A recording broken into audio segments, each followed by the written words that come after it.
சிம்பாப்வேக்கு சுற்றுப்பயணமாகி இருக்கின்ற தென்னாப்பிரிக்க அணி 2 டெஸ்ட் போட்டிகள் கொண்ட தொடரில் விளையாடுகின்றது.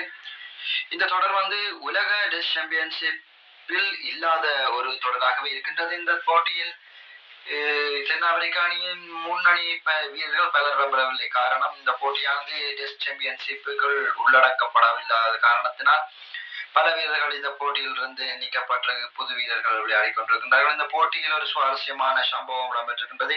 இப்போட்டியில் தற்காலிக கேப்டனாக வியான் மோல்டர் அவர்கள் நியமிக்கப்பட்டிருக்கின்றார். அவரே இந்த ஒரு சுவாரஸ்யமான சம்பவம், சாதனை ஒன்றை முறியடிக்க வேண்டிய சாதனை ஒன்றை அவர் முறியடிக்கவில்லை. அது தொடர்பாக அவரிடம் வினவிய பொழுது அவர் சுவாரஸ்யமான ஒரு தகவலை குறிப்பிடுகிறார். அந்த தகவல் தொடர்பாக இப்பொழுது பார்ப்போம். அணித்தலைவராக செயற்பட்டு கொண்டிருக்கும் மோல்டர் அவர்கள் 297 பந்துகளில் மொச்சதத்தை பதிவு செய்திருந்தார். அவர் தொடர்ந்து அதிரடியாக விளையாடி 324 பந்துகளில் 350 ஓட்டங்கள் எடுத்திருந்தார். 2ஆம் நாள் நடைபெற்ற பொழுது பிரைன் லாராவின் 400 ரன்கள் ஸ்கோரை வியான் முல்லர் முறியடிப்பார் என அனைவரும் எதிர்பார்த்திருந்த வேளையில் அவர் ஆட்டத்தை டிக்ளேர் செய்திருந்தார். 367 ஓட்டங்கள் பெற்றிருந்த பொழுது அவர் தனது இன்னிங்ஸை நிறுத்தி டிக்ளேர் செய்திருந்தார். சிம்பாப்வே அணியினரை தொடுப்படுத்தாடுவதற்கு பணித்திருந்தார்.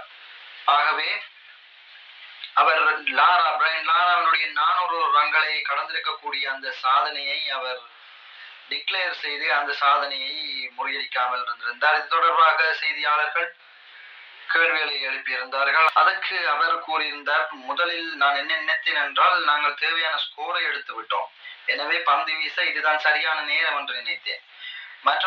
மற்றொரு காரணம், பிரைன் லாரா ஒரு ஜாம்பவான், அவருடைய சாதனைகள் உடைக்கப்படாமல் இருக்கட்டும். அவர் 400 எடுத்திருந்தார், அதுவும் பலம் வாய்ந்த இங்கிலாந்து அணிக்காக எடுத்திருந்தார் என்று கூறியிருந்தார்.